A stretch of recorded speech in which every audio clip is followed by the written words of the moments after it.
Welcome back to Timothy's Journal, where the heart of this podcast is to encourage you and build you in your faith. Let's journey together as we look at different topics that will challenge and grow us in our walk with the Lord. Hey, ladies and gentlemen, welcome back to Timothy's Journal. I'm so excited for this episode. I know I say that every time, but I'm really excited for this episode. He really is. I've been having some conversations with some family, with some friends, and hearing some comments online as well, that this has been a topic that people are longing to know about.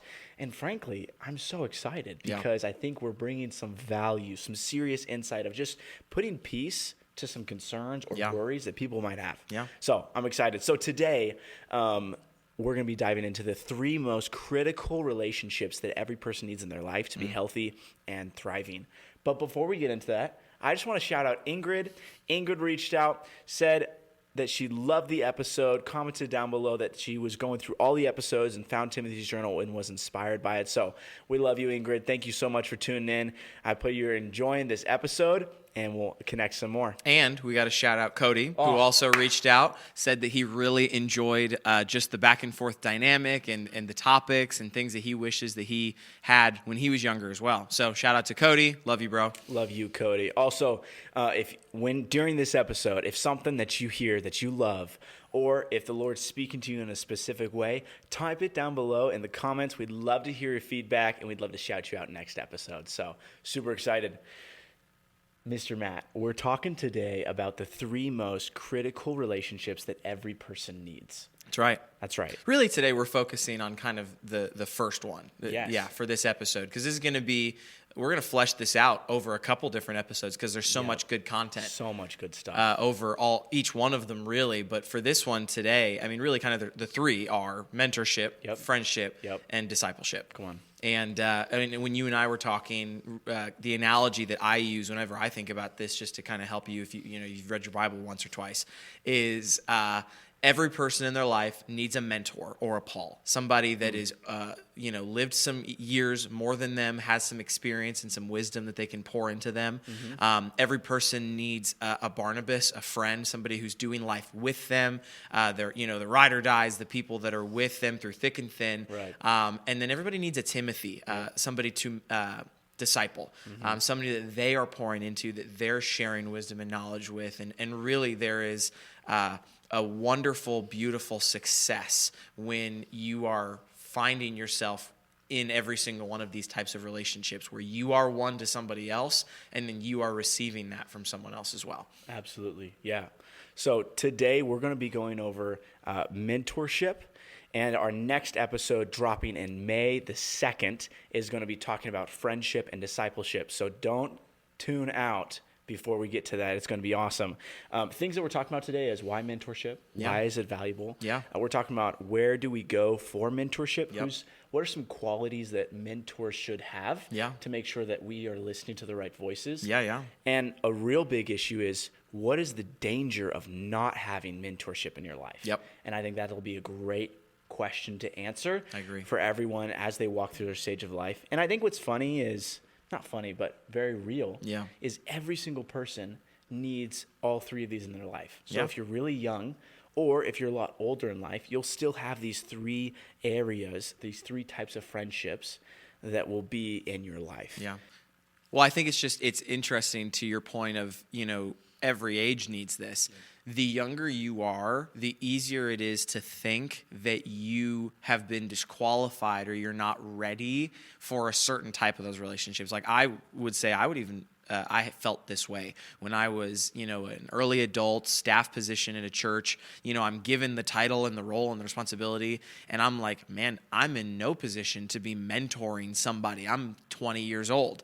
And so kind of breaking that stigma a little bit, and that there's always somebody that you can be pouring into, whether you're a new believer, whether you are young, whether you're old, whether you've been a Christian, there's always somebody that could learn and benefit from some of the wisdom of the life that God has allowed you to live, and you should never be afraid to pour out into those people. Yep, 100%. So in a great big summary, we're talking today about the three relationships that every single person needs to thrive and succeed and be healthy. That's mentorship, it's friendship, and it's discipleship. So we're super excited. Before we jump into mentorship, I think the overall arching theme is this scripture that I was reading here this morning. It says in Proverbs 2:6-8, it says, "For the Lord gives wisdom, and from his mouth comes knowledge and understanding. He holds victory in store for the upright. He is a shield to those whose walk is blameless. For he guards the course of the just and protects the way of his faithful ones." And when I think about mentorship, friendship, and discipleship, it's this passing on. It's pouring into, being around, and pouring back down into someone else. And it's this passing on of wisdom, knowledge, understanding.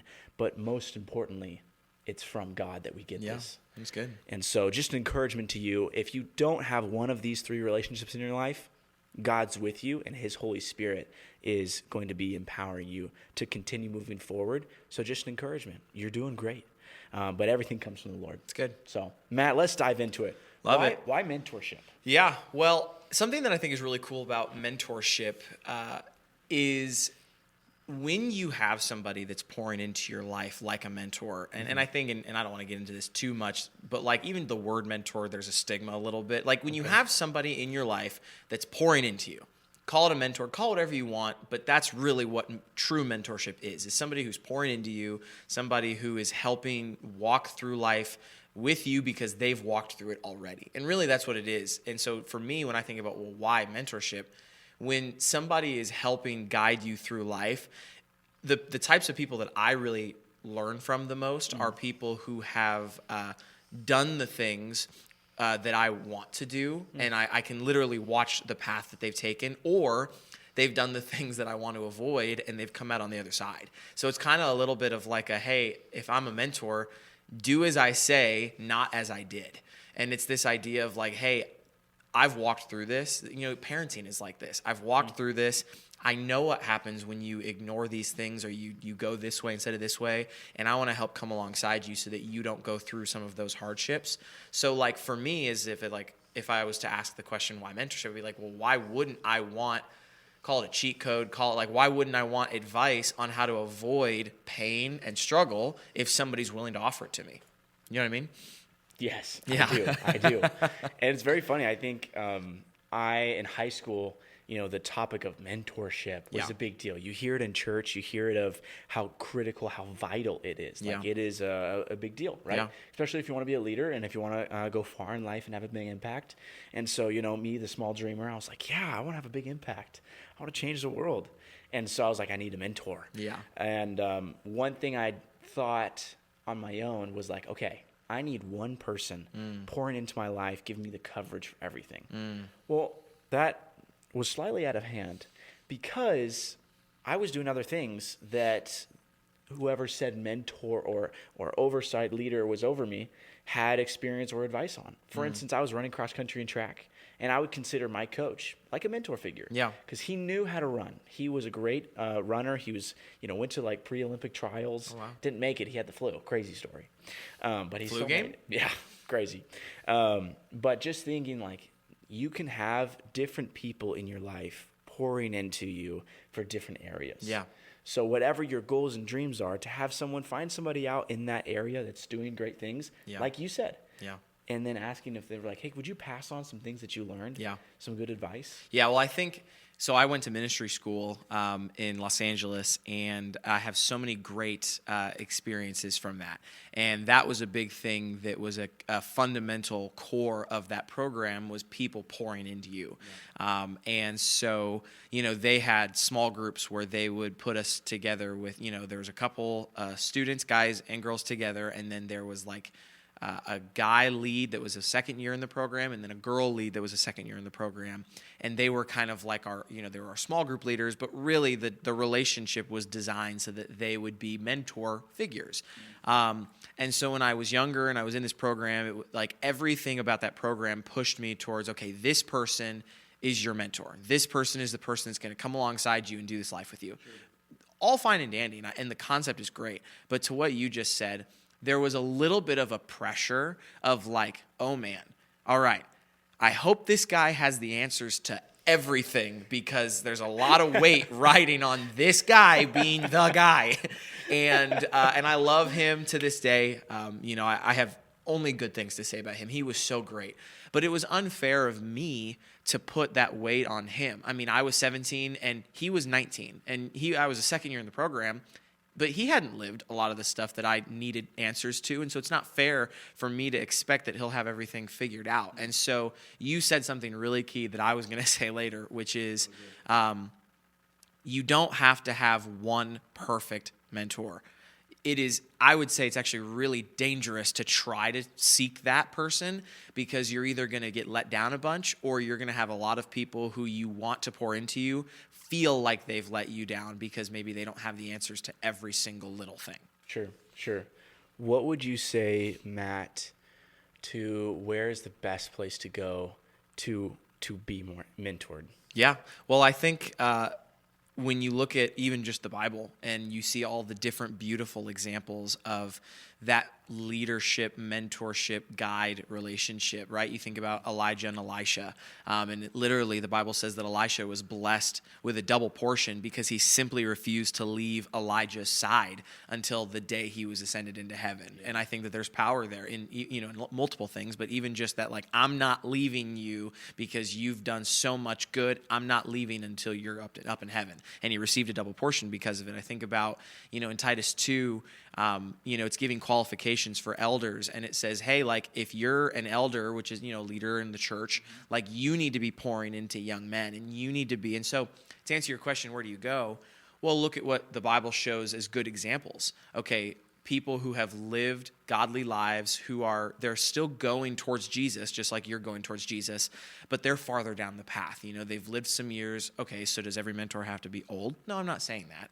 But what I'm saying is it's going to be hard to get mentored by somebody who, if I'm 20 and I just graduated high school, it's hard for me to get mentored by somebody who just started high school. Like, right? So there is a little bit of a experience-based, not an age-based, but an experience-based level of understanding to say, okay, so-and-so has walked through this. They've started the business that I want to start. They've had the relationship I want to have. They have kids like I want to have. So I'm going to talk to them. Obviously, they need to be God-fearing. Obviously, they need to keep Jesus at the center. That'd be good. I would say look in the church, because the church usually has a lot of good people that they are ready to help you if they knew that you wanted their help. And so I know so many people that would be like, at a moment's notice, if I were to go to them and say, hey, I'm really struggling in this area, I'm wondering if you and I could sit down and have coffee. I could list off like 20 people that would say yes immediately, even if it was just for that one conversation. Okay.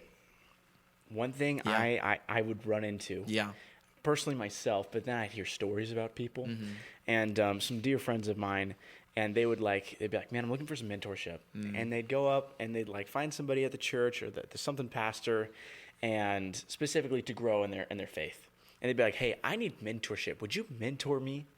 And then I'd hear the flip side of like people be like, I want to mentor you. And like come like I don't really know this person. They'd be like, I want to mentor you. Yeah. And like go at them. Yeah. And I've just found, and I'd love to hear your thoughts. Yeah. I've just found best strategies for building that bridge. Yeah. Having that conversation is probably not walking directly up to them and saying, would you mentor me? And it's like this contract, and I get all nervous, or like no, or yes, or I don't know, or even having someone come up to you and be like, you're going to be mentored by me. Yep. No, there's a lot of pressure. Well, as somebody who, in a church staff position, we have a college here at the church, and so I've literally walked this out, where there were people like I saw both sides of it, where I thought, man, I really want to pour into this person. And thankfully, because of my experiences, I chose not to go up to them and be like, today is the day I'm your new mentor. Like, I didn't do it that way. But like Luke Skywalker. Yeah, no, exactly. Like, I am your mentor. No, but I did have somebody come up to me and they basically were like, I want you to mentor me. And I was like, okay. And they kind of, like, it was so funny, and this is why, again, even just that word mentor, there's a little bit of a stigma where you just got to be careful, because it was legitimately like I watched this person come up to me because he was told, find a mentor, because mentors are important, which they are. But there wasn't anything else after that. It was, all right, now go find a mentor. And he came up to the first person he thought of, and he said, all right, can you be my mentor? And I was like, all right. And then he didn't have anything else. And it was almost like he thought I knew what to say of like, all right, now you're my mentor, so you've got a 10-point bulleted plan, right? And I'm like, no. And ultimately we became friends because we were a lot more similar in life than where he thought initially. But like, you've got to know and have a specific ask. Yeah. And so instead of saying, hey, will you be my mentor? Like my encouragement is if you like, because you're looking for people who are skilled experts in specific areas, if you want to be a great father, go to the best father that you know, even if it's your own father. But maybe there's somebody in the church and you're like, man, I love the relationship that guy has with his adult kids. And I've heard stories of what a great dad he was. Go up to that guy and say, hey, you know, my wife and I have been thinking about having kids recently, and I really want to make sure that I'm doing the best that I can do to be a good father. You have set such a good example, and I would love to just sit down with you and hear some tips. Right. You've set expectation. You have clearly communicated what you're trying to receive, and they now have way better of a chance to help you succeed because they know what you're actually asking for. Absolutely. I mean, if someone had asked me that question, I'd be like, so what do you need mentored in? Right. What would you like help in? Yeah. Because otherwise it's a blanket statement. That's kind of hard to go off of. Well, and then if you as the mentor ask that question, sometimes people will go, oh, you don't know what it means to be a mentor because you're asking. And then they think that they've got to find somebody who has it all figured out. Right. So when you assume all these different things, oh, I assume that you know what I want, or I assume that you know what you want. Like, instead of dealing with that, just be clear and ask, hey, and be okay if somebody that you look up to asks you clarifying questions, because that just means that they're going to give you really good advice because they know exactly what they're speaking to. Yep. And I would say, as in all of our examples, they've been in a Christian setting. Yeah. Love to hear your thoughts. Yeah. If you disagree or agree. Yeah. But for me, I found that it is okay if you want to find somebody who's farther along down the road in something that is not a Christian based. Wholeheartedly So agree. for instance, Business, say I want to start up my own Subway shop. Shout out to Subway. The fact that you couldn't even say it tells you that you shouldn't have chosen Subway. No, I said Subway correctly. I said shout out wrong. Yeah. Anyway. Subway's gross. Anyway, sorry. Okay. Firehouse Subs. That's good too. Meatballs all the way. Okay. Anyway, Subway. Say I want to start a Subway. Yeah. I can go talk to a store manager. You could. And they could be not a Christian. They could be a terrible person. Yeah. But they know how to run a Subway. It's true. And if that's the case, I can take them to coffee, and I'm like, or just hang out at their store and be like, how do you run this? Yep. What's good strategies that helps your store be successful? Yep. Best advice: do not ask help from someone who's not doing a great job on their own. That would be a really good piece so maybe of don't advice. walk into the rundown Subway. Yeah. It's like, the home. Yeah. Or just go to Firehouse Subs. Exactly. Just pivot that whole Any story. Firehouse Subs is better than some. No, just kidding. That's crazy. No. This is good. Okay, down below, Firehouse Subs or Subway? You let us know. We'll tally it up. I'm betting Subway. Really? Because I actually recently talked with some people about ranking sub shops. This has nothing to do with mentorship. This is so great. Long story short, of the 4 that we listed, which was Subway, Jersey Mike's, Jimmy John's, and Firehouse, Those are good. Subway got last in 3 out of the 3 polls that all 3 people. Okay. Just saying. So. Well, we'll have to hear what our listeners think. That's right. Yep, super excited. But anyways, mentorship. No, I agree wholeheartedly. It's okay if it's not, like, if your specific thing that you're wanting to grow in is business, your goal isn't, like, obviously if you know somebody that's a Christian that's also a business owner, that's the win-win. But, like, I'm not going to a pastor to talk about how to run a Fortune 500 company. In the same way, I'm not going to Bill Gates and asking him how to best shepherd a flock as a pastor. It's not a disrespect to one versus the other. It's just, I've seen you do the thing I'm wanting to do better than anybody else that I know. Mm-hmm. So therefore, I'm asking you and only you for this specific thing. Yeah. A strategy that I have seen been walked out really well in my own life, but also like in others, it's been really good because I think nowadays culture, there's a bit of a commitment phobia to commit to something. So when I say mentor me, that's a big like, oh, okay, another responsibility that I have to be committed to. Yep. And so just for people out there looking for that, I would encourage everyone, and this is the way I've gone about it, honestly, and seen great success. It's like, sweet, win. And my friends as well, I encourage them to do the same. Yeah. It's like, just find whoever you want to learn from and try to get a one-on-one, ask great questions. Yeah. Don't make it a commitment thing. Just ask every time. Be like, awesome. Hey, can we do this in another 2 weeks? Let's go to this coffee shop or something like that. Yeah. Just take it 1 week at a time. Right. Because you'll move in seasons where you'll need this advice at this time. You'll need this advice at that time. Yep. And at some point, maybe that person they have spent their time with you. Yep. And they passed on what they needed to. Right. And so this commitment idea is like, it's tough. It is. Well, and it kind of lends itself to another thing that I definitely wanted to say today at some point, which is that, like, if you're in a season where maybe, you've had somebody that poured into you in a specific area and you've gotten that, you've soaked it up, and you're in this kind of in-between season where there's not really, like, it's not a sin to not have a mentor. Oh, yeah. Like, it's not, and you got to get rid of this idea that if you don't have a mentor, you're failing. Yes. Mentorship is not it's a checked box of, okay, successful life or failure life. Mentorship is something that is meant to come alongside and help you. Yep. But this idea of, oh man, like this person that I was talking to that was pouring into me, they're not anymore. And so therefore I'm not doing good in life anymore. Yeah, you got to get rid of that. Ground. Yeah, exactly. I'm unsafe. Right. Well, like we said from the start, right? Okay. Proverbs 2. For the Lord gives wisdom, and from his mouth comes knowledge and understanding. Yep. And it is from Jesus that we learn and understand. Right. But he's also blessed others who have been farther along in life Right. or even at a younger age to have great wisdom. Yeah. And we can learn from them as well. Yeah. And so if you're in the type of spot where you don't feel like you have access to anyone to be a mentor or to pour into your life, that's okay. The Lord is with you. The most important relationship, technically, out of all three of these, is the fourth one, and that is Jesus, 100%. But Matt, tell me this. What are some of the harms of not having a mentor in your life? Yeah, that's a great question. I would say the biggest thing is pride. I think when you say to yourself, no, I got this. No, I know what I need to do. I've got it figured out, and if I don't have it figured out, me and me alone will figure out where to go from here. That's a lot of pride to say, I don't need help. I don't need anything that I can't myself give to myself.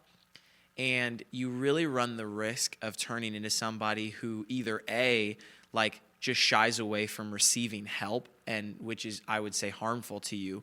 But number two, you really run the risk of this arrogance almost of, I don't need help because I'm my own help and I've got it figured out. And then when you're struggling, there's an inability to acknowledge that you're struggling, and then you're not receiving the help that you needed the whole time because you're unwilling to look outside of yourself. Yeah. So I would say one of the biggest issues with not wanting any help, call it mentorship, call it leader, call it whatever, is pride. What about you? That's really funny because I actually would say something on the total opposite side. Okay.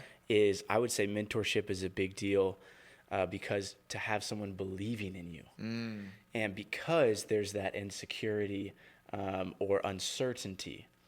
So, if you want to start your own business or if you want to grow in your spiritual life or anything, to have someone just believe in you, calling out the identity that God sees in you, calling out the opportunity and the gifts that you have, or someone to when you fail, be like, hey, get up. You're okay. Yeah. You'll be fine.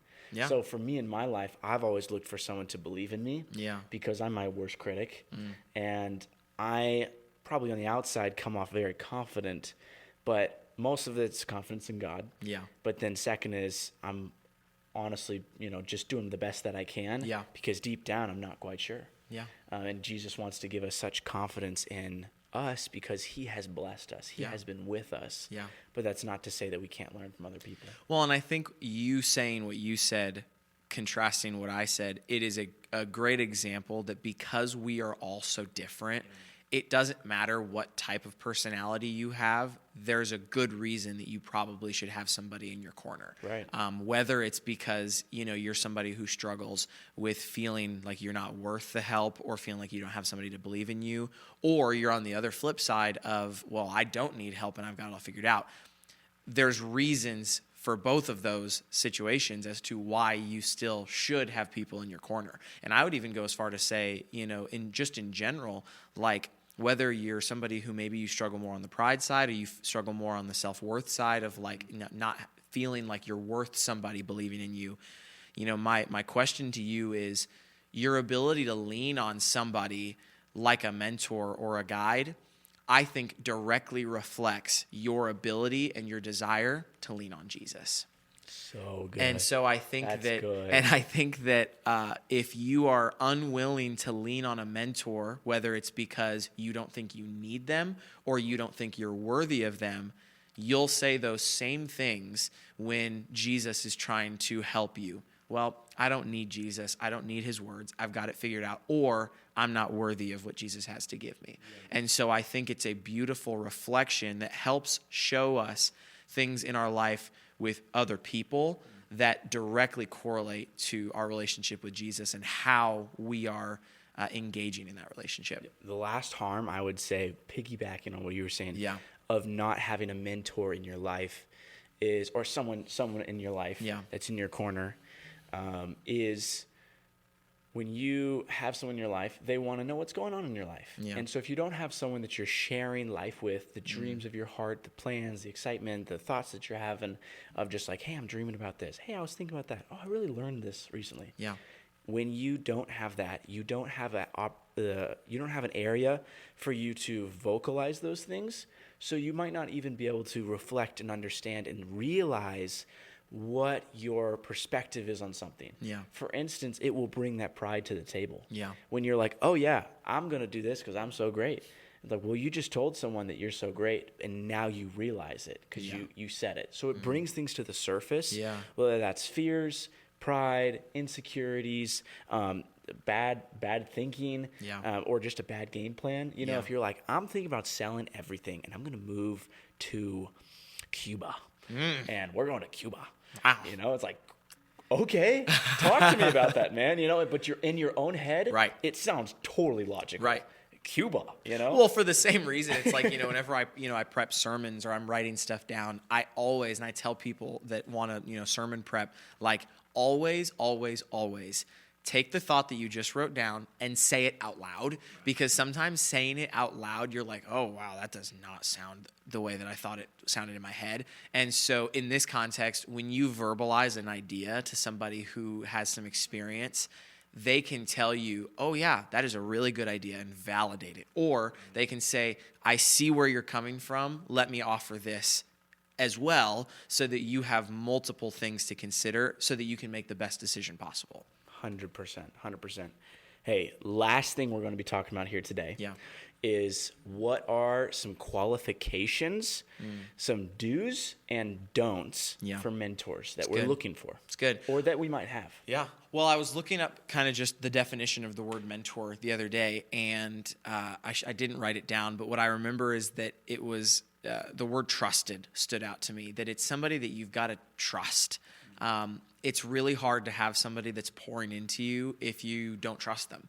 And so, okay, well, how do I know if I can trust them? Do I have to get to know them first? Yeah.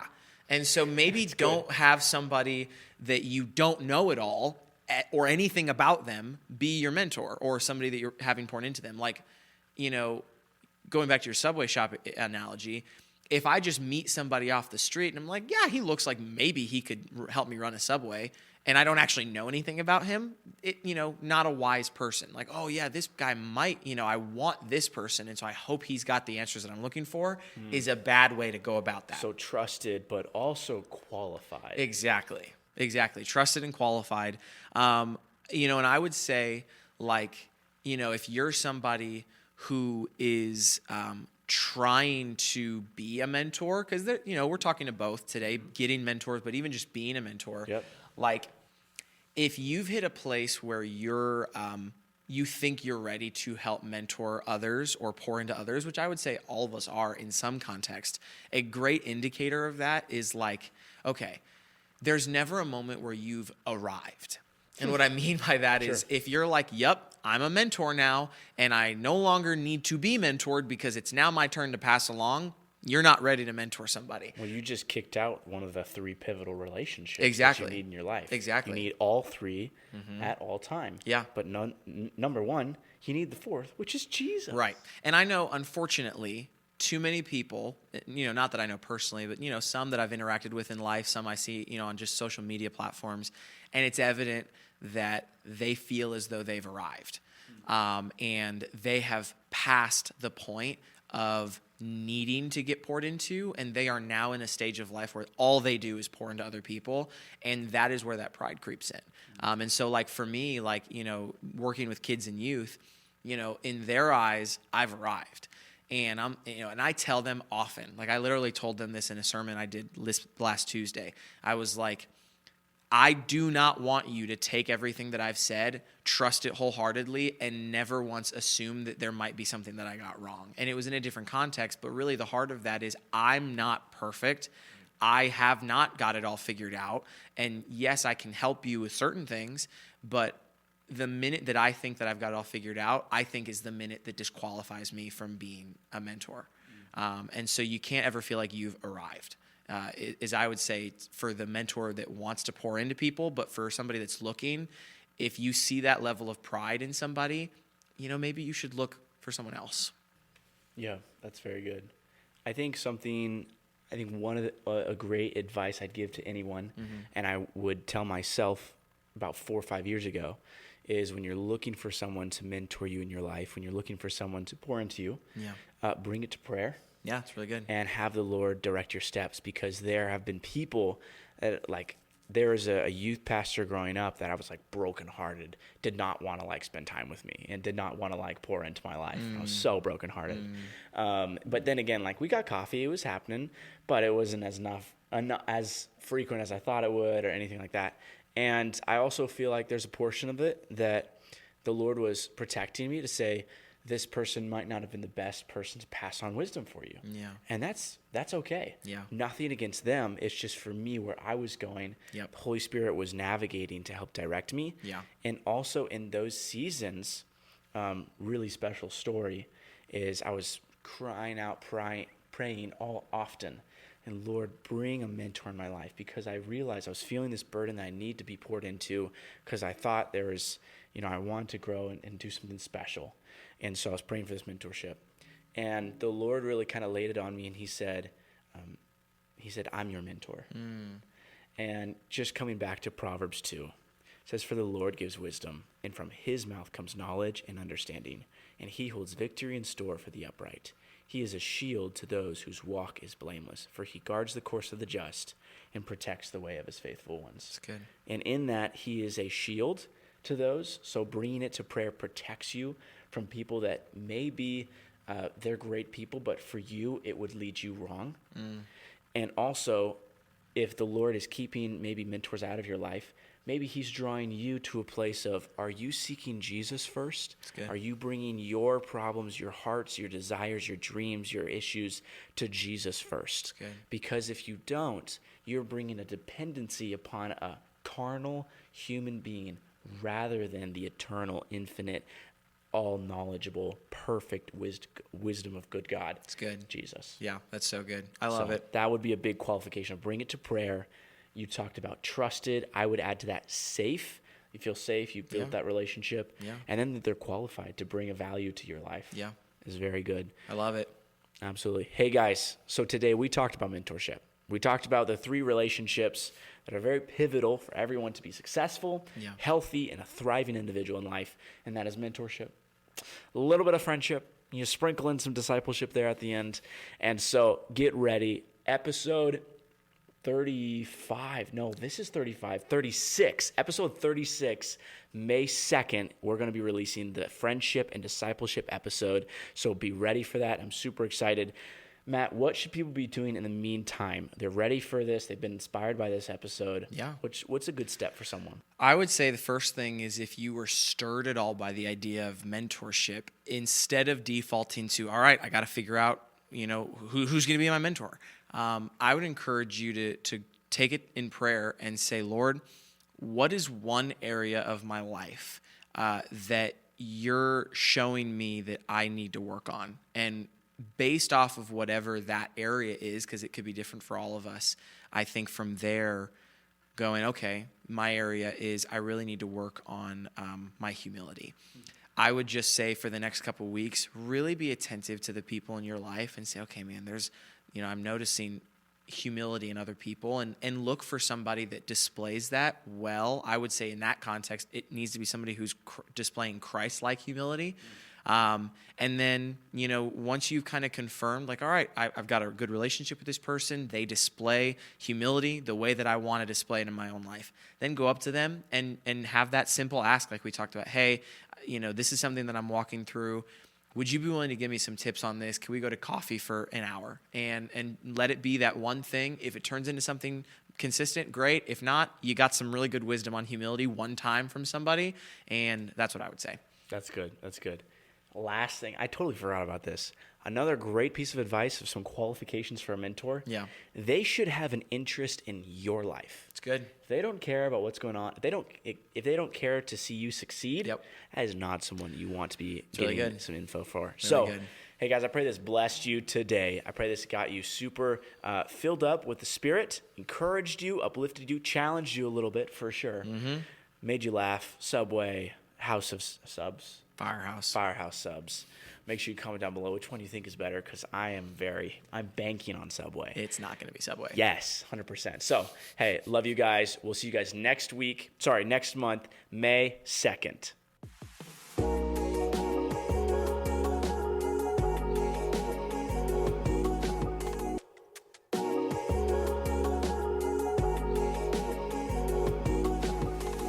Thanks so much for listening today. I hope it encouraged you. It would mean so much if you would like and subscribe to this podcast to help it reach even more people, and comment down below on what topic you'd like to hear next.